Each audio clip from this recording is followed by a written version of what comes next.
MDMA കൈവശം വെച്ചതിന് കൊച്ചിയിൽ അറസ്റ്റിലായ യൂട്യൂബർ റിൻസി മുംതാസ് നടത്തിയിരുന്നത് ലക്ഷങ്ങളുടെ ലഹരി കച്ചവടമാണ്.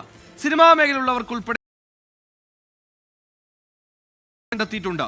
റിൻസി നടത്തിയ ലഹരി ഇടപാടുകളുടെ വാട്സാപ്പ് ചാറ്റുകൾ പോലീസിന് ലഭിച്ചു. അണുവിട തെറ്റാതെ എല്ലാ ഇടപാടുകളും വാട്സാപ്പ് ചാറ്റിൽ കൃത്യമായിട്ടുണ്ട്.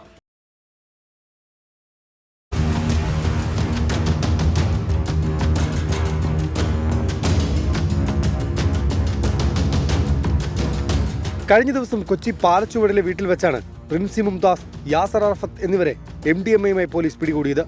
ഇരുവരും പണം കൈകാര്യം ചെയ്തതിന്റെ വാട്സപ്പ് സന്ദേശങ്ങളും പോലീസിന് ലഭിച്ചു. വയനാട് നിന്ന് പിടികൂടിയ ലഹരി സംഘമാണ് റിൻസിയുടെ ഇടപാടുകളെക്കുറിച്ച് പോലീസിന് വിവരം നൽകിയത്. സിനിമാ മേഖല കേന്ദ്രീകരിച്ചും റിൻസി വൻ ലഹരി കച്ചവടം നടത്തിയതായും പോലീസ് കണ്ടെത്തിയിട്ടുണ്ട്. ഇതിൽ കൂടുതൽ വ്യക്തത വരുത്താനുള്ള അന്വേഷണത്തിലാണ് പോലീസ്. മാരക ലഹരി മരുന്നുകൾ എത്ര അളവിൽ വേണമെങ്കിലും നൽകാമെന്ന് റിൻസി വാട്സപ്പ് ചാറ്റിൽ ഇടപാടുകാരോട് പറയുന്നുണ്ട്. DJ പാർട്ടികളിലാണ് റിൻസി കൂടുതൽ ലഹരി വിൽപ്പന നടത്തിയിരുന്നതെന്നും വാട്സപ്പ് ചാറ്റുകളിലൂടെ വ്യക്തമാണ്. അതേസമയം റിൻസി മുംതാസ് ജോലി ചെയ്തിരുന്ന ഒബിസ്ക്യൂറ എന്ന സ്ഥാപനം വിശദീകരണവുമായി രംഗത്തെത്തി.